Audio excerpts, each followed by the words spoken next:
ശബ്ദത്തെ പറ്റിയുള്ള പഠനമാണ് അക്വസ്റ്റിക്സ് എന്ന് പറയുന്നത്. എന്താണ്? ശബ്ദത്തെക്കുറിച്ചുള്ള പഠനമാണ് അക്വസ്റ്റിക്സ്. കമ്പനം മൂലമാണ് ശബ്ദം ഉണ്ടാകുന്നത്. കമ്പനം മൂലമാണ് ശബ്ദം ഉണ്ടാകുന്നത്. ശബ്ദത്തിന് സഞ്ചരിക്കാൻ ഒരു മാധ്യമം ആവശ്യമാണ്. ശൂന്യതയിലൂടെ സഞ്ചരിക്കാൻ കഴിയാത്ത ഊർജ്ജമാണ് ശബ്ദം. ശൂന്യതയോടെ സഞ്ചരിക്കാൻ കഴിയുന്ന ഊർജ്ജം ഏതാണ്? പ്രകാശമാണ്. അപ്പോൾ ശബ്ദത്തെക്കുറിച്ചുള്ള പഠനമാണ് അക്വസ്റ്റിക്സ് എന്നുള്ളത്. ശബ്ദത്തിൻ്റെ വേഗത ഏറ്റവും കൂടുതൽ ഖരമാധ്യമങ്ങളിലാണ്. സാന്ദ്രത കൂടുതലായതുകൊണ്ടാണ് ശബ്ദത്തിൻ്റെ വേഗത ഏറ്റവും കൂടുതൽ ഏതിലാണ്? ഖരമാധ്യമങ്ങളിൽ. ശബ്ദത്തിൻ്റെ വേഗത ഏറ്റവും കുറവ് വായുവിലാണ്. അതിൽ സാന്ദ്രത കുറവായതുകൊണ്ടാണ് ശബ്ദത്തിൻ്റെ വേഗത ഏറ്റവും കുറവായത്. സാന്ദ്രത കൂടിയ ഖരമാധ്യമങ്ങളിലാണ് ശബ്ദത്തിൻ്റെ വേഗത ഏറ്റവും കൂടുതലുള്ളത്. ശബ്ദത്തിൻ്റെ വേഗത എന്ന് പറയുന്നത് ഖരത്തിലാണ് കൂടുതൽ. പിന്നെ ദ്രാവകം ഏറ്റവും കുറവ് ഇതിലാണ്? വാതകത്തിലാണ്. വായുവിലൂടെയുള്ള ശബ്ദത്തിൻ്റെ വേഗത എന്ന് പറയുന്നത് 340 മീറ്റർ പെർ സെക്കൻഡാണ്. 340 മീറ്റർ പെർ സെക്കൻഡാണ് വായുവിലൂടെയുള്ള ശബ്ദത്തിൻ്റെ വേഗത. വായുവിലൂടെയുള്ള ശബ്ദത്തിൻ്റെ വേഗത എത്രയാണ്? 340 മീറ്റർ പെർ സെക്കൻഡ്. വിമാനങ്ങളുടെ വേഗത അളക്കുന്ന യൂണിറ്റാണ് മാക് നമ്പർ. മാക് നമ്പറിലാണ് വിമാനങ്ങളുടെ വേഗത അളക്കുന്നത്. ഒരു മാക് നമ്പർ എന്ന് പറയുന്നത് 340 മീറ്റർ പെർ സെക്കൻഡാണ്. അപ്പോൾ വായുവിലൂടെയുള്ള ശബ്ദത്തിൻ്റെ വേഗത എത്രയാണ്? 340 മീറ്റർ പെർ സെക്കൻഡ്. വിമാനങ്ങളുടെ വേഗത അളക്കുന്ന യൂണിറ്റാണ് മാക് നമ്പർ. ഒരു മാക് നമ്പർ എന്ന് പറയുന്നത് 340 മീറ്റർ പെർ സെക്കൻഡാണ്. അനുദൈർഘ്യം. മാധ്യമത്തിലെ കണികകൾ സമാന്തരമായ കമ്പനം ചെയ്യുന്നു. ഉച്ചമർദ്ദ മേഖലയും നീചമർദ്ദ മേഖലയും ഉണ്ടാകുന്നു. ശബ്ദം ഒരു അനുദൈർഘ്യ തരംഗമാണ്. അപ്പോൾ ശബ്ദം എന്ന് പറയുന്നത് ലോജിറ്റ്യൂഡിനൽ വേവാണ്, അല്ലെങ്കിൽ അനുദൈർഘ്യ തരംഗമാണ്. ഒരു ഉച്ചമർദ്ദ മേഖലയും നീചമർദ്ദ മേഖലയും ഉണ്ടാകുന്നുണ്ട്. അപ്പോൾ മാധ്യമത്തിലെ കണികകൾ സമാന്തരമായി കമ്പനം ചെയ്യുന്നു. ഉച്ചമർദ്ദ മേഖലയും നീചമർദ്ദ മേഖലയും ഉണ്ടാക്കുന്നു. അതിനെയാണ് അനുദൈർഘ്യ തരംഗങ്ങൾ എന്ന് പറയുന്നത്. ശബ്ദം എന്ന് പറയുന്നത് ഒരു അനുദൈർഘ്യ തരംഗമാണ്. അനുപ്രസ്ഥ തരംഗം എന്താണ്? മാധ്യമത്തിലെ കണികകൾ ലംബമായി കമ്പനം ചെയ്യുന്നു. അപ്പോൾ മാധ്യമത്തിലെ കണികകൾ സമാന്തരമായിട്ട് കമ്പനം ചെയ്യുകയാണെങ്കിൽ അതാണ് അനുദൈർഘ്യ തരംഗം എന്ന് പറയുന്നത്. അപ്പോൾ സമാന്തരമായിട്ട് കമ്പനം ചെയ്യുന്നത് അനുദൈർഘ്യ തരംഗവും ലംബമായി കമ്പനം ചെയ്യുന്നത് അനുപ്രസ്ഥ തരംഗവുമാണ്. ശൃംഗവും ഗർത്തവും ഉണ്ടാകുന്നു. പ്രകാശം ഒരു അനുപ്രസ്ഥ തരംഗമാണ്. ശബ്ദത്തിൻ്റെ വേഗത ഏറ്റവും കൂടുതലുള്ളത് സ്റ്റീലിലാണ്. അതായത് PSCയുടെ ഉത്തരപ്രകാരം. പക്ഷേ NCERT പ്രകാരം എന്താണ്? അലൂമിനിയത്തിലാണ് ശബ്ദത്തിൻ്റെ വേഗത ഏറ്റവും കൂടുതലുള്ളത്. അപ്പോൾ അനുപ്രസ്ഥ തരംഗമുണ്ട്, അനുദൈർഘ്യ തരംഗമുണ്ട്. ശബ്ദം എന്ന് പറയുന്നത് എന്താണ്? ഒരു അനുദൈർഘ്യ തരംഗമാണ്, അല്ലെങ്കിൽ ലോജിറ്റ്യൂഡിനൽ വേവാണ്. അത് സമാന്തരം ശബ്ദ തരംഗങ്ങൾ അല്ലെങ്കിൽ മാധ്യമത്തിലെ കണികകൾ അവിടെ എന്താണ്? സമാന്തരമായിട്ടാണ് കമ്പനം ചെയ്യുന്നത്. അതുകൊണ്ട് അതെന്താണ്? അനുദൈർഘ്യ തരംഗമാണ്. അനുപ്രസ്ഥ തരംഗം എന്താണ്? മാധ്യമത്തിലെ കണികകൾ ലംബമായി കമ്പനം ചെയ്യുന്നതാണ് അനുപ്രസ്ഥ തരംഗങ്ങൾ. അനുപ്രസ്ഥ തരംഗങ്ങൾക്ക് ഉദാഹരണങ്ങളാണ് പ്രകാശം.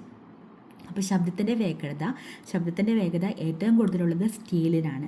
5960 മീറ്റർ പെർ സെക്കൻഡാണ്. അത് PSCയുടെ ഉത്തരപ്രകാരം സ്റ്റീലിനാണ് ഏറ്റവും കൂടുതലുള്ളത്. പക്ഷേ NCERT പ്രകാരം ഏതിനാണ്? അലൂമിനിയത്തിനാണ് ഉള്ളത്. 6420 മീറ്റർ പെർ സെക്കൻഡാണ്. 6420 മീറ്റർ പെർ സെക്കൻഡ് അലൂമിനിയത്തിനാണ് കൂടുതലായിട്ടുള്ളത്. സ്റ്റീലിന് 5920 5960 5960 സ്റ്റീലിന് 5960. അലൂമിനിയം ആകുമ്പോൾ 6420.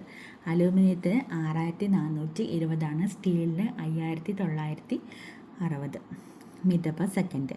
ശബ്ദത്തിൻ്റെ സവിശേഷതകൾ എന്തൊക്കെയാണ്? ആവൃത്തി. ഒരു സെക്കൻഡിൽ ഉണ്ടാകുന്ന കമ്പനങ്ങളുടെ എണ്ണത്തെയാണ് നമ്മൾ ആവൃത്തി എന്ന് പറയുന്നത്. അതായത് ഒരു സെക്കൻഡിൽ ഉണ്ടാകുന്ന കമ്പനങ്ങളുടെ എണ്ണത്തെയാണ് നമ്മൾ ആവൃത്തി എന്ന് പറയുന്നത്. യൂണിറ്റ് എന്താണ്? ഹേർട്സ് ആണ്.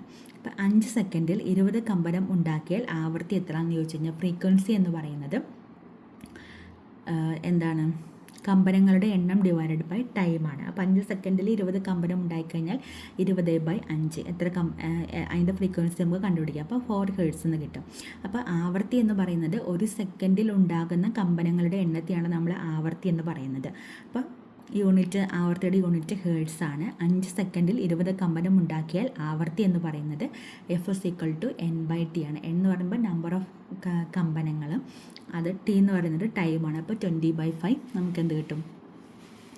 അതിൻ്റെ ഫ്രീക്വൻസി കിട്ടും. ഇനി കൊതുകുകളുടെ ചിറകുകൾ ഉണ്ടാക്കുന്ന കമ്പനം 500 ഹേർട്സ് ആണ്. കൊതുകുകളുടെ ചിറകുകൾ 500 ഹേർട്സാണ് കമ്പനം ഉണ്ടാക്കുന്നത്. തേനീച്ച 300 ഹേർട്സാണ്. തേനീച്ചകളുടെ എത്രയാണ്? 300 ഹേർട്സും കൊതുകുകളുടേത് 500 ഹേർട്സുമാണ്. 500 ഹേർട്സ്. പിന്നെ സാരി ഗമ പദ നിസ, അതിൽ സ 256, രി 288, 320, 341, 384, 427, 480, പിന്നെ സ 256. അങ്ങനെയാണ് പോകുന്നത്. ഒറ്റ കമ്പനം ചെയ്യാനെടുക്കുന്ന സമയത്തിനാണ് പീരീഡ് എന്ന് പറയുന്നത്. പീരീഡ് എന്ന് പറഞ്ഞാൽ എന്താണ്? ഒരു കമ്പനം ചെയ്യാനെടുക്കുന്ന സമയമാണ് പീരീഡ്. അതിൻ്റെ യൂണിറ്റ് എന്ന് പറയുന്നത് എന്താണ്? സെക്കൻഡാണ്. ആവർത്തിയുടെ വ്യുൽക്രമമാണ് പീരീഡ് എന്ന് പറയുന്നത്. ആവർത്തിയുടെ വ്യുൽക്രമമാണ് പീരീഡ്. അതായത് ആവർത്തിയുടെ വ്യുൽക്രമമാണ് പീരീഡ് എന്ന് പറയും. അതായത് നമ്മൾ ഫ്രീക്വൻസി, ആവർത്തി അല്ലെങ്കിൽ ഫ്രീക്വൻസി നമ്മൾ എന്തെന്ന് പറയുന്നത് F=N/T എന്ന് പറഞ്ഞു. അപ്പോൾ പീരീഡ് എന്ന് പറയുന്നത് F=T/N ആണ്. ആവർത്തിയുടെ വ്യുൽക്രമമാണ് പീരീഡ് എന്ന് പറയുന്നത്. ഒരു കമ്പനം ചെയ്യാനെടുക്കുന്ന സമയം, അതാണ് പീരീഡ് എന്നുകൊണ്ട് ഉദ്ദേശിക്കുന്നത്. ഉച്ചത എന്ന് പറഞ്ഞാൽ എന്താണ്? കേൾക്കുന്ന ശബ്ദത്തിൻ്റെ തീവ്രതയെ ഉച്ചത എന്ന് പറയുന്നു. അതിൻ്റെ യൂണിറ്റ്, ഉച്ചതയുടെ യൂണിറ്റ് ലൗഡ്നെസ് എന്ന് പറയും. അതിൻ്റെ യൂണിറ്റ് എന്താണ്? ഡെസിബൽ ആണ്. ഉച്ചത അളക്കാൻ ഡെസിബൽ മീറ്ററാണ് ഉപയോഗിക്കുന്നത്. ഉച്ചത അളക്കാൻ വേണ്ടിയിട്ട് എന്താണ് ഉപയോഗിക്കുന്നത്? Decibel meter.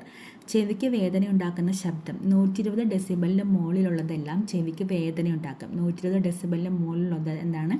ചെവിക്ക് വേദന ഉണ്ടാക്കും. സാധാരണ സംഭാഷണങ്ങൾ എത്രയാണ്? 48-60 ഡെസിബലിൻ്റെ ഇടയിലാണ് സാധാരണ സംഭാഷണം നടക്കുന്നത്. 120 ഡെസിബലിന് മുകളിലാണെങ്കിൽ ചെവിക്ക് വേദന ഉണ്ടാക്കും. ഉച്ചതയെ സ്വാധീനിക്കുന്ന ഘടകമാണ് അതിൻ്റെ ആയതി എന്ന് പറയുന്നത്. ഉച്ചതയെ സ്വാധീനിക്കുന്ന ഘടകമാണ് ആയതി. പകൽ സമയത്ത് പുറപ്പെടുവിക്കാവുന്ന പരമാവധി ശബ്ദം 50 ഡെസിബൽ വരെ മാത്രമാണ് പകൽ സമയത്ത് പരമാവധി. രാത്രി സമയത്ത് 40 ഡെസിബൽ വരെ പാടുള്ളൂ. ആയതി കൂടുമ്പോൾ അതിൻ്റെ ഉച്ചത കൂടുന്നു. ഉച്ചത കൂട്ടാനും കുറയ്ക്കാനും ഉപയോഗിക്കുന്നത് എന്താണ്? ആംപ്ലിഫയർ ഉപയോഗിച്ചിട്ടാണ് നമ്മൾ അതിൻ്റെ ലൗഡ്നെസ് കൂട്ടുകയും കുറയ്ക്കുകയും ചെയ്യുന്നത്. അപ്പോൾ ആയതി കൂടുമ്പോൾ എന്ത് ചെയ്യുന്നു? ഉച്ചത കൂടുന്നു. 120 ഡെസിബലിന് മുകളിലുള്ള ശബ്ദങ്ങൾ നമുക്ക് എന്താണ്? വേദന ഉണ്ടാക്കുന്ന ശബ്ദങ്ങളാണ്. ആയതി എന്ന് പറഞ്ഞാൽ എന്താണ്? തുലന സ്ഥാനത്ത് നിന്നും ഉണ്ടാകുന്ന ഏറ്റവും കൂടിയ സ്ഥാനാന്തരമാണ്. ഇങ്ങനെ ഓരോ വൈബ്രേഷൻസ് ഇങ്ങനെ ഉണ്ടാകണം കണ്ടിട്ടില്ലേ? അപ്പോൾ ഈ തുലന സ്ഥാനത്ത് നിന്നും ഉണ്ടാകുന്ന ഏറ്റവും കൂടിയ സ്ഥാനാന്തരത്തെ തന്നെയാണ് നമ്മൾ ആയതി എന്ന് പറയുന്നത്, അല്ലെങ്കിൽ ആംപ്ലിറ്റ്യൂഡ് എന്ന് പറയുന്നത്. സ്ഥായി എന്ന് പറഞ്ഞാൽ എന്താണ്? കേൾക്കുന്ന ശബ്ദത്തിൻ്റെ കൂർമ്മതയെ സ്ഥായി എന്ന് പറയുന്നു. സ്ഥായി എന്ന് പറയുമ്പോൾ ആ കേൾക്കുന്ന ശബ്ദത്തിൻ്റെ കൂർമ്മതേനെയാണ് സ്ഥായി എന്ന് പറയുന്നത്. ആവർത്തി കൂടി കഴിയുമ്പോൾ എന്ത് ചെയ്യും? സ്ഥായിയും കൂടും. ആവർത്തി കൂടുമ്പോൾ എന്താണ്? സ്ഥായിയും കൂടും. സ്ത്രീകളുടെ ശബ്ദം, കുട്ടികളുടെ ശബ്ദം, വിസിൽ, കുയിലിൻ്റെ കൂവലൊക്കെ ഉയർന്ന സ്ഥായിയിലുള്ള ശബ്ദങ്ങളാണ്. പുരുഷന്മാരുടെ ശബ്ദം, സിംഹത്തിൻ്റെ അലറലൊക്കെ താഴ്ന്ന സ്ഥായിയിലുള്ളതാണ്. അപ്പോൾ ആവർത്തി കൂടുന്നതനുസരിച്ചിട്ട് അതിൻ്റെ സ്ഥായി കൂടും. കുട്ടികളുടെ ആണെങ്കിലും സ്ത്രീകളുടെ വിസിൽ, കൊയിലിൻ്റെ കൂവലൊക്കെ ഉയർന്ന സ്ഥായിയിലുള്ളതാണ്. പുരുഷന്മാരുടെ ശബ്ദം, സിംഹങ്ങളുടെ അലറലൊക്കെ താഴ്ന്ന സ്ഥായിയിലുള്ളതാണ്. ഉയർന്ന സ്ഥായിയുള്ള ശബ്ദങ്ങളുടെ കൂട്ടത്തെയാണ് ട്രബിൾ എന്ന് പറയുന്നത്. അപ്പോൾ ഉയർന്ന സ്ഥായിയുള്ള ശബ്ദങ്ങളുടെ കൂട്ടത്തെ എന്തെന്ന് പറയും? ട്രബിൾ എന്ന് പറയും. താഴ്ന്ന സ്ഥായിയുള്ള ശബ്ദങ്ങളുടെ കൂട്ടത്തെയാണ് ബാസ് എന്ന് പറയുന്നത്. ബാസ്. താഴ്ന്ന സ്ഥായിയുള്ള ശബ്ദങ്ങളുടെ കൂട്ടത്തെയാണ് ബാസ് എന്ന് പറയുന്നത്.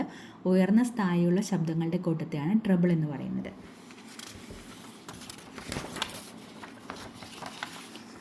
ആവൃത്തിയെ സ്വാധീനിക്കുന്ന ഘടകങ്ങൾ: വസ്തുവിൻ്റെ കനം, നീളം, വലിവ്, ബലം, പദാർത്ഥത്തിൻ്റെ സ്വഭാവം, അതിൻ്റെ പരപ്പളവ്. മനുഷ്യൻ്റെ ശ്രവണപരിധി എന്ന് പറയുന്നത് 20 ഹേർട്സ് മുതൽ 20,000 ഹേർട്സ് വരെയാണ്. 20 ഹേർട്സ് മുതൽ 20,000 ഹേർട്സ്, അല്ലെങ്കിൽ 20 ഹേർട്സ് മുതൽ 20 കിലോ ഹേർട്സ് വരെ. ഇൻഫ്രാസോണിക് സൗണ്ട്: 20 ഹേർട്സിനും താഴെ ആവൃത്തിയുള്ള ശബ്ദത്തെയാണ് നമ്മൾ ഇൻഫ്രാസോണിക് സൗണ്ട് എന്ന് പറയുന്നത്. ഇൻഫ്രാസോണിക് സൗണ്ട് എന്ന് പറഞ്ഞാൽ എന്താണ്? 20 ഹേർട്സിനും താഴെയുള്ള ശബ്ദത്തെയാണ് ഇൻഫ്രാസോണിക് സൗണ്ട് എന്ന് പറയുന്നത്. ആന, പ്രാവ്, തിമിംഗലം, ജിറാഫ് എന്നിവ പുറപ്പെടുവിക്കാനുള്ള കഴിവുണ്ട്. അപ്പോൾ ഇൻഫ്രാസോണിക് സൗണ്ട് പുറപ്പെടുവിക്കാനായിട്ട് ആന, പ്രാവ്, തിമിംഗലം, ജിറാഫ് എന്നിവ പുറപ്പെടുവിക്കാനുള്ള കഴിവുണ്ട് അവർക്ക്. ഇൻഫ്രാസോണിക് സൗണ്ട് 20 ഹേർട്സിന് താഴെയുള്ള ആവർത്തിയുള്ള ശബ്ദമാണ് ഇൻഫ്രാസോണിക് സൗണ്ട് എന്ന് പറയുന്നത്. ഭൂകമ്പ സമയത്തും അഗ്നിപർവ്വത സ്ഫോടന സമയത്തും ഉണ്ടാകുന്നതും എന്താണ്? ഇൻഫ്രാസോണിക് സൗണ്ടാണ്. ഭൂകമ്പത്തിന് കാരണമായ തരംഗം ഏതാണ്? സീസ്മിക് തരംഗങ്ങളാണ് ഭൂകമ്പത്തിന് കാരണം. സീസ്മോഗ്രാഫാണ് ഭൂകമ്പത്തിൻ്റെ തീവ്രത അളക്കാൻ വേണ്ടിയിട്ട് ഉപയോഗിക്കുന്നത്. അത് അളക്കുന്ന അതിൻ്റെ തീവ്രത അളക്കാൻ സീസ്മോഗ്രാഫിലാണ് അറിയാൻ കഴിയുന്നത്.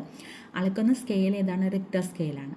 സീസ്മിക് തരംഗങ്ങളുടെ ഉപതരംഗങ്ങൾ 3 തരത്തിലുണ്ട്. നമ്മൾ NCERTയുടെ ചാപ്റ്ററിൽ നമ്മൾ പഠിച്ചിട്ടുണ്ടായിരുന്നു. എന്താണ്? പ്രാഥമിക തരംഗങ്ങൾ, ദ്വിതീയ തരംഗങ്ങൾ, ഉപരിതല തരംഗങ്ങൾ എന്ന് പറഞ്ഞിട്ട്, അല്ലെങ്കിൽ പ്രതല തരംഗങ്ങൾ. അപ്പോൾ ഇവയിൽ ഏറ്റവും വേഗത കൂടിയത് പ്രാഥമിക തരംഗങ്ങൾക്കാണ്. ഭൂകമ്പം മൂലം നാശനഷ്ടങ്ങൾക്ക് കാരണമാകുന്നത് പ്രതല തരംഗങ്ങൾ അല്ലെങ്കിൽ ഉപരിതല തരംഗങ്ങളാണ്. അപ്പോൾ പ്രാഥമിക തരംഗങ്ങളാണ് P വേവ്സ് എന്നറിയപ്പെടുന്നത്. ദ്വിതീയ തരംഗങ്ങളാണ് S വേവ്സ്. പ്രാഥമിക തരംഗങ്ങൾ, ദ്വിതീയ തരംഗങ്ങൾ, ഉപരിതല തരംഗങ്ങൾ അല്ലെങ്കിൽ പ്രതല തരംഗങ്ങൾ. അതിൽ പ്രാഥമിക തരംഗങ്ങൾ എന്താണ്? P വേവ്സ് എന്നും, പ്രാഥമിക തരംഗങ്ങൾ P വേവ്സ് എന്നും, ദ്വിതീയ തരംഗങ്ങൾ S വേവ്സ് എന്നും അറിയപ്പെടുന്നു. അപ്പോൾ ഇവയിൽ ഏറ്റവും വേഗത ഏതിനാണ്? പ്രാഥമിക തരംഗങ്ങൾക്കാണ് ഏറ്റവും വേഗതയുള്ളത്, P വേവ്സിനാണ്.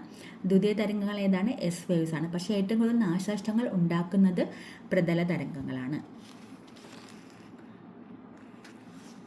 അൾട്രാസോണിക് സൗണ്ട് 20,000 ഹേർട്സിനും അല്ലെങ്കിൽ 20 കിലോ ഹേർട്സ് മുകളിൽ ആവൃത്തിയുള്ളവനെയാണ് അൾട്രാസോണിക് സൗണ്ട് എന്ന് പറയുന്നത്. വവ്വാല്, ഡോൾഫിൻ ഇവയുടെ രാത്രികാല സഞ്ചാരത്തിന് ഉപയോഗിക്കുന്നു. അപ്പോൾ വവ്വാല് അതേപോലെ ഡോൾഫിൻ പോലെയുള്ളതിനെല്ലാം എന്താണ്? അൾട്രാസോണിക് സൗണ്ടാണ്. തിമിംഗലം, ആന, പ്രാവ്, ജിറാഫ് തുടങ്ങിയവയൊക്കെ ഇൻഫ്രാസോണിക് ആണ്. പക്ഷേ ഡോൾഫിൻ, വവ്വാൽ തുടങ്ങിയവയ്ക്ക് അൾട്രാസോണിക് സൗണ്ടാണ്. നായകളെ പരിശീലിപ്പിക്കുന്ന ഗാൾട്ടൺ വിസിൽ ഉപയോഗിക്കുന്നു. അപ്പോൾ നായകളെ പരിശീലിപ്പിക്കുന്ന ഗാൾട്ടൺ വിസിലിൽ ഉപയോഗിക്കുന്നതും അൾട്രാസോണിക് സൗണ്ടാണ്. വൃക്കയിലെ കല്ല് പൊടിച്ചു കളയാൻ വേണ്ടിയിട്ട് അൾട്രാസോണിക് ആണ് ഉപയോഗിക്കുന്നത്. ആന്തരിക അവയവങ്ങളുടെ ചിത്രങ്ങൾ എടുക്കാൻ വേണ്ടിയിട്ട് അൾട്രാസോണോഗ്രാഫി, പിന്നെ എക്കോ കാർഡിയോഗ്രാഫിയിൽ ഉപയോഗിക്കുന്നു. വലിയ മെറ്റൽ ബ്ലോക്കുകളിലെ വിള്ളലുകൾ കണ്ടെത്താൻ ഉപയോഗിക്കുന്നു. സ്പൈറൽ ആകൃതിയുള്ള മെഷീൻ പാർട്സ് ക്ലീൻ ചെയ്യാൻ വേണ്ടിയിട്ട് ഉപയോഗിക്കുന്നു. ഈ സോണാർ അല്ലെങ്കിൽ സൗണ്ട് നേവിഗേഷൻ ആൻഡ് റേഞ്ചിങ് ആണ് സോണാർ. കടലിൻ്റെ ആഴം കണ്ടെത്താനും മത്സ്യക്കൂട്ടങ്ങളെ കണ്ടെത്താനും അൾട്രാസോണിക് സൗണ്ട് ഉപയോഗിച്ച് പ്രവർത്തിക്കുന്ന ഉപകരണമാണ് സോണാർ. അപ്പോൾ കടലിൻ്റെ ആഴം കണ്ടെത്താനും മത്സ്യക്കൂട്ടങ്ങളെ കണ്ടെത്താനും അൾട്രാസോണിക് സൗണ്ട് ഉപയോഗിച്ച് പ്രവർത്തിക്കുന്ന ഉപകരണമാണ് സോണാർ. എക്കോ ലൊക്കേഷൻ വഴിയാണ് പ്രവർത്തിക്കുന്നത്. കടലിൻ്റെ ആഴം കണ്ടെത്താൻ ഉപയോഗിക്കുന്ന മറ്റു ഉപകരണങ്ങളാണ് ഫത്തോമീറ്ററും എക്കോ സൗണ്ടറും സോണാർ പോലെ ഉപയോഗിക്കുന്നുണ്ട്. കടലിൻ്റെ ആഴം കണ്ടെത്താൻ വേണ്ടിയിട്ട് ഫത്തോമീറ്ററും സോണോമീറ്ററും എക്കോ സൗണ്ടറും ഉപയോഗിക്കുന്നുണ്ട്. സബ്സോണിക്, ശബ്ദത്തേക്കാൾ കുറഞ്ഞ വേഗത്തിൽ സഞ്ചരിക്കുന്നവയാണ് നമ്മൾ സബ്സോണിക് എന്ന് പറയുന്നത്. ശബ്ദത്തേക്കാൾ കുറഞ്ഞ വേഗതയിൽ സഞ്ചരിക്കുന്നവയാണ് സബ്സോണിക്. സൂപ്പർസോണിക് എന്ന് പറഞ്ഞാൽ എന്താണ്? ശബ്ദത്തേക്കാൾ വേഗത 2 ഇരട്ടി കൂടിയവനെയാണ് നമ്മൾ സൂപ്പർസോണിക് എന്ന് പറയും. ശബ്ദത്തിൻ്റെ വേഗതയെക്കാളും 2 ഇരട്ടി കൂടിയവന് സൂപ്പർസോണിക് എന്ന് പറയും. ഹൈപ്പർസോണിക് എന്ന് പറഞ്ഞാലോ ശബ്ദത്തേക്കാൾ വേഗത 5 ഇരട്ടി കൂടിയവനെയാണ് നമ്മൾ ഹൈപ്പർസോണിക് എന്ന് പറയുന്നത്. അപ്പോൾ സബ്സോണിക് എന്ന് പറയുമ്പോൾ ശബ്ദത്തിൻ്റെ വേഗത ശബ്ദത്തേക്കാൾ കുറഞ്ഞ വേഗത്തിൽ സഞ്ചരിക്കുന്നവനെയാണ് നമ്മൾ സബ്സോണിക് എന്ന് പറയുന്നത്. പിന്നെ സൂപ്പർസോണിക് എന്ന് പറയുമ്പോൾ ശബ്ദത്തിൻ്റെ വേഗതയേക്കാൾ 2 ഇരട്ടി കൂടിയവനെ സൂപ്പർസോണിക് എന്ന് പറയും. പിന്നെ ഹൈപ്പർസോണിക് എന്ന് പറയുമ്പോൾ ശബ്ദത്തിൻ്റെ വേഗതയേക്കാൾ 5 ഇരട്ടി കൂടിയവയാണ് ഹൈപ്പർസോണിക്. മനുഷ്യനിൽ ശബ്ദമുണ്ടാക്കാൻ സഹായിക്കുന്നത് സ്വനതന്തു, ലാരിങ്സ് അല്ലെങ്കിൽ വോക്കൽ കോഡാണ്. സ്വനതന്തുവാണ്. മനുഷ്യനിൽ ശബ്ദമുണ്ടാക്കാൻ സഹായിക്കുന്നത് സ്വനതന്തുവാണ്. ട്യൂണിംഗ് ഫോർക്ക് കണ്ടെത്തിയത് ആരാണ്? ജോൺ ഷോറയാണ് ട്യൂണിംഗ് ഫോർക്ക് കണ്ടെത്തിയത്. ട്യൂണിംഗ് ഫോർക്ക് കണ്ടെത്തിയത്.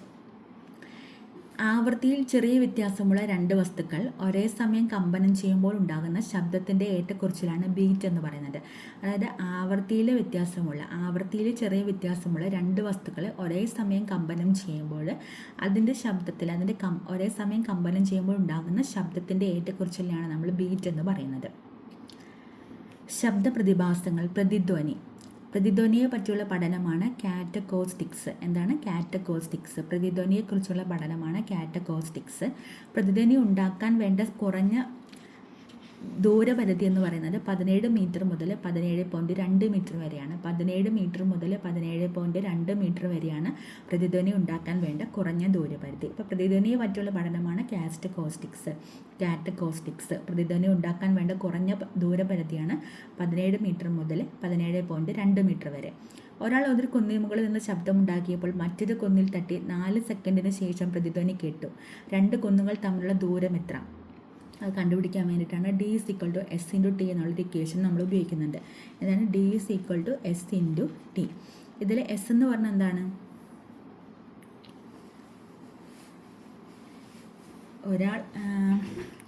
ഒരാൾ ഒരു കുന്നിന് മുകളിൽ നിന്ന് ശബ്ദമുണ്ടാക്കിയപ്പോൾ മറ്റൊരു കുന്നിൽ തട്ടി 4 സെക്കൻഡിന് ശേഷം പ്രതിധ്വനി കേട്ടു. 2 കുന്നുകൾ തമ്മിലുള്ള ദൂരം എത്ര എന്നാണ്. അപ്പോൾ സ്പീഡ് എന്ന് പറയുന്നത് എന്താണ്? 340 മീറ്റർ പെർ സെക്കൻഡ് ആണ് അല്ലേ. അപ്പം 340 ഇൻറ്റു T എത്രയാണ്? 2 ആണ്. അപ്പോൾ നമുക്ക് ചെയ്യുമ്പോൾ 1360 മീറ്റർ എന്ന് കിട്ടും, ഡിസ്റ്റൻസ് കിട്ടും. ഈ 2 കുന്നുകൾ തമ്മിലുള്ള ദൂരം കണക്കാക്കാൻ വേണ്ടിയിട്ട് എന്ത് ചെയ്യാം? ഇത് /2 ചെയ്ത് കഴിഞ്ഞാൽ 2 കുന്നുകൾ തമ്മിലുള്ള ദൂരം കിട്ടും. ഈ ക്വസ്റ്റ്യനിൽ പറയണത് ഇവിടെ ഈ 1360 /2 ചെയ്യാൻ കാരണം എന്താ? കാരണം ഈ 4 സെക്കൻഡ് കൊണ്ട് എന്ന് പറയുന്നത് ഇപ്പോൾ ഇവിടെ നമ്മളൊരു ശബ്ദം ഉണ്ടാക്കി അത് ഈ കുന്നിൽ തട്ടി തിരിച്ചിവിടെ എടുക്കാൻ വേണ്ടിയിട്ടാണ് 4 സെക്കൻഡ് എടുത്തത്. അത് വെച്ചിട്ടാണ് നമ്മൾ ഡിസ്റ്റൻസ് കണ്ടുപിടിച്ചത്. ഈ 340 എന്താണ്? വായുവിലുള്ള ശബ്ദത്തിൻ്റെ തീവ്രതയാണ്, സ്പീഡാണ് 340 മീറ്റർ പെർ സെക്കൻഡ് എന്നുള്ളത്. അപ്പോൾ കുന്നുകൾ തമ്മിലുള്ള ദൂരം എന്ന് പറയുന്നത് സ്പീഡ് ഡിസ്റ്റൻസ് ബൈ ടൈം എന്നുള്ള ആ ഇക്വേഷൻ ഉപയോഗിച്ചിട്ട് തന്നെയാണ് നമ്മൾ ചെയ്യുന്നത്. അപ്പോൾ അതിൽ നിന്ന് ഡിസ്റ്റൻസ് കണ്ടുപിടിക്കാൻ എന്താണ്? സ്പീഡ് ടൈം ചെയ്തു.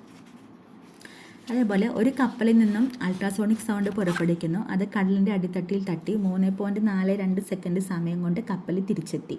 ജലത്തിലൂടെയുള്ള അൾട്രാസോണിക് സൗണ്ടിൻ്റെ വേഗത 1531 മീറ്റർ പെർ സെക്കൻഡ് ആയാൽ കടലിൻ്റെ ആഴം എത്ര? ഇവിടെയും സെയിം തന്നെ ചെയ്യാം. 1531 ഇൻറ്റു 3.42. പക്ഷെ നമ്മൾ ഡിസ്റ്റൻസ് കണ്ടുപിടിക്കുമ്പോൾ ഇത് തട്ടി തിരിച്ചു വന്ന സമയമാണ് പറയുന്നത്. അതിനെ /2 ചെയ്യാനായിട്ട് മറന്നു പോകരുത്. /2 ചെയ്യണം, എന്നാലാണ് നമുക്ക് കറക്റ്റ് ആൻസർ കിട്ടുള്ളൂ. ഇത് തമ്മിൽ മൾട്ടിപ്ലൈ ചെയ്യുമ്പോൾ കിട്ടുന്ന ആൻസർ എന്തായാലും ഓപ്ഷനിലുണ്ടാവും. അപ്പോൾ അതേ /2 ചെയ്താലാണ് അവ തമ്മിലുള്ള അല്ലെങ്കിൽ ആ ദൂരം നമുക്ക് അറിയുള്ളൂ, അല്ലെങ്കിൽ കുന്നുകൾ തമ്മിലുള്ള ഡിസ്റ്റൻസ് നമുക്ക് കറക്റ്റായിട്ട് അറിയുള്ളൂ. പ്രണോദിത കമ്പനം അല്ലെങ്കിൽ ഫോഴ്സ്ഡ് വൈബ്രേഷൻ എന്ന് പറഞ്ഞാൽ എന്താണ്? ഒന്നിൻ്റെ പ്രേരണയാൽ മറ്റൊന്ന് കമ്പനം ചെയ്യുന്ന പ്രതിഭാസത്തെയാണ് പ്രണോദിത കമ്പനം അല്ലെങ്കിൽ ഫോഴ്സ്ഡ് വൈബ്രേഷൻ എന്ന് പറയുന്നത്. ചെണ്ട, വീണ, വയലിൻ, ഗിത്താർ തുടങ്ങിയവയെല്ലാം പ്രണോദിത കമ്പനത്തിന് ഉദാഹരണങ്ങളാണ്. അനുനാദം. കമ്പനം ചെയ്യുന്ന വസ്തുവിൻ്റെ ആവൃത്തിയും ചെയ്യിപ്പിക്കുന്ന വസ്തുവിൻ്റെ ആവൃത്തിയും തുല്യമായാൽ അനുനാദത്തിലാകുന്നു. അതായത് കമ്പനം ചെയ്യുന്ന വസ്തുവിൻ്റെ ആവൃത്തിയും ചെയ്യിപ്പിക്കുന്ന വസ്തുവിൻ്റെ ആവൃത്തിയും തുല്യമായാൽ അനുനാദത്തിലാക്കുന്നു. പട്ടാളക്കാരെ തൂക്കുപാലത്തിലൂടെ മാർച്ച് ചെയ്യാൻ അനുവദിക്കാത്തതിന് കാരണം എന്താണ്? അനുനാദമാണ്. കാരണം എന്താ? കമ്പനം ചെയ്യുന്ന വസ്തുവിൻ്റെ ആവൃത്തിയും ചെയ്യിപ്പിക്കുന്ന വസ്തുവിൻ്റെ ആവൃത്തിയും തുല്യമായാൽ അനുനാദത്തിന് കാരണമാക്കുന്നു. ഇടിമിന്നൽ സമയത്ത് ജനകമ്പികൾ വിറയ്ക്കുന്നതും എന്താണ്? അനുനാദം കാരണമാണ്. ആവർത്തന പ്രതിപതനം അല്ലെങ്കിൽ മൾട്ടിപ്പിൾ റിഫ്ലക്ഷൻ. ശബ്ദം ഒന്നിൽ കൂടുതൽ തവണ പ്രതിപാദിക്കുന്നതിനെ ആവർത്തന പ്രതിപതനം എന്ന് പറയുന്നു. ശബ്ദം ഒന്നിൽ കൂടുതൽ തവണ പ്രതിപാദിക്കുന്നതിനെ ആവർത്തന പ്രതിപതനം എന്ന് പറയുന്നു. അത് ഹോണ്, സെലസ്കോപ്പ്, നാദസ്വരം തുടങ്ങിയവയെല്ലാം ആവർത്തന പ്രതിപതനത്തിന് ഉദാഹരണങ്ങളാണ്. അനുസരണം. ആവർത്തന പ്രതിപതനത്തിൻ്റെ പ്രതിഫലമായി ഉണ്ടാകുന്ന മുഴക്കം.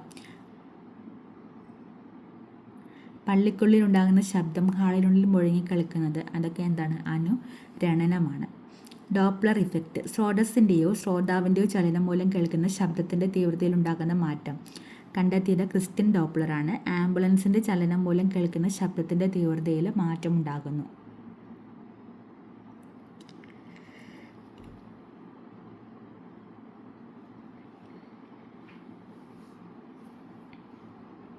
സ്രോതസ്സിൻ്റെയോ ശ്രോതാവിൻ്റെയോ ചലനം മൂലം കേൾക്കുന്ന ശബ്ദത്തിൻ്റെ തീവ്രതയിൽ ഉണ്ടാക്കുന്ന മാറ്റമാണ് ക്രിസ്റ്റ്യൻ ഡോപ്ലറാണ് കണ്ടെത്തിയത്. അതാണ് ഡോപ്ലർ ഇഫക്റ്റ്. സോണിക് ബൂം എന്താണ്? ചാട്ടവാർ വായുവിൽ ചുഴറ്റുമ്പോൾ ഉണ്ടാക്കുന്ന ശബ്ദത്തിന് കാരണമാണ് സോണിക് ബൂം. ശ്രവണ സ്ഥിരത. ഒരു ശബ്ദം വ്യക്തമായി കേൾക്കാൻ അത് നമ്മുടെ ചെവിയിൽ 1/10 സെക്കൻഡ് സമയം തങ്ങി നിൽക്കണം. ഈ സമയപരിധിയെ ശ്രവണ സ്ഥിരത എന്ന് പറയുന്നു. അപ്പോൾ 1/10 സെക്കൻഡ് തങ്ങി നിൽക്കണം. 1/10 സെക്കൻഡ് എന്ന് പറഞ്ഞാൽ എത്രയാണ്? 0.1 സെക്കൻഡ്. ഒരു ശബ്ദം വ്യക്തമായിട്ട് കേൾക്കാൻ അത് നമ്മുടെ ചെവിയിൽ 1/10 സെക്കൻഡ് സമയം തങ്ങി നിൽക്കണം. ഈ സമയപരിധി ശ്രവണ സ്ഥിരത എന്ന് പറയുന്നു. 1/10 എന്ന് പറയുന്നത് എത്രയാണ്? 0.1 സെക്കൻഡ്. Acoustics of building. ഒരു കെട്ടിടത്തിനുള്ളിൽ ശബ്ദം വ്യക്തമായി കേൾക്കാൻ ചെയ്യേണ്ട കാര്യങ്ങളെപ്പറ്റി പഠിക്കുന്ന ശാസ്ത്രശാഖയാണ് അക്വസ്റ്റിക്സ് ഓഫ് ബിൽഡിംഗ് എന്നുള്ളത്. ചുമരുകൾ പരുക്കനാക്കുന്നു, തറയിൽ കാർപ്പറ്റുകൾ ഇടുന്നു, സീലിംഗ് വളച്ചു നിർമ്മിക്കുന്നു, ജനലുകളിലും വാതിലുകളിലും കർട്ടനുകൾ ഇടുന്നു. ഇതൊക്കെ എന്താണ്? ശബ്ദം കറക്റ്റായിട്ട് കേൾക്കാൻ വേണ്ടിയിട്ട് അക്വസ്റ്റിക്സ് ആണത്. അക്വസ്റ്റിക്സ് ഓഫ് ബിൽഡിങ്സ് ആണ്. ഹൈഡ്രോഫോൺ എന്തിനാണ് യൂസ് ചെയ്യുന്നത്? ജലത്തിലൂടെയുള്ള ശബ്ദം കേൾക്കുന്നതിന് ഉപയോഗിക്കുന്നത് ഹൈഡ്രോഫോണാണ്. ജലത്തിലൂടെയുള്ള ശബ്ദം കേൾക്കാൻ വേണ്ടിയിട്ട് ഹൈഡ്രോഫോൺ ഉപയോഗിക്കുന്നു. ഓസിലോസ്കോപ്പോ? ശബ്ദത്തിൻ്റെ ഗ്രാഫിക് ചിത്രീകരണത്തിനാണ് ഓസിലോസ്കോപ്പ് ഉപയോഗിക്കുന്നത്. ശബ്ദത്തിൻ്റെ ഗ്രാഫിക് ചിത്രീകരണത്തിന് ഓസിലോസ്കോപ്പ് ഉപയോഗിക്കുന്നു. മൈക്രോഫോൺ ശബ്ദോർജ്ജം വൈദ്യുതോർജ്ജമാക്കി മാറ്റുന്നു. മൈക്രോഫോൺ എന്താണ് ചെയ്യുന്നത്? ശബ്ദോർജ്ജം വൈദ്യുതോർജ്ജമാക്കി മാറ്റുന്നു. ലൗഡ് സ്പീക്കർ എന്താണ് ചെയ്യുന്നത്? വൈദ്യുതോർജ്ജത്തെ ശബ്ദോർജ്ജമാക്കി മാറ്റുന്നു. അപ്പോൾ മൈക്രോഫോൺ ശബ്ദോർജ്ജത്തെ വൈദ്യുതോർജ്ജമാക്കി മാറ്റുന്നു. ലൗഡ് സ്പീക്കർ വൈദ്യുതോർജ്ജത്തെ ശബ്ദോർജ്ജമാക്കി മാറ്റുന്നു.